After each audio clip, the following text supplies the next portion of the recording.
હાય friend, જય શ્રી કૃષ્ણ, જય માતાજી, હર હર મહાદેવ।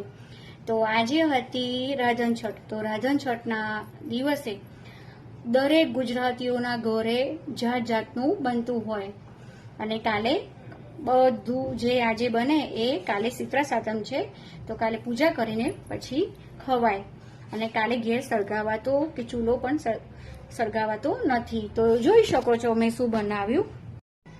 આ ગેસ છે, આ કારેલાનું શાક છે, આ ભરેલા મરચા છે, આ ફણગાવેલા મગ છે, આ સુખડી છે, આ ભાખરી છે, આ ભરેલા ભીંડા છે, આ ટીંડોળાનું શાક છે, આ પાત્રા છે અને આ દૂધી, મેથી અને કોથમીર એમ મિક્સ કરીને મેં આ ઢેબરા બનાવ્યા છે, તમે જોઈ શકો છો।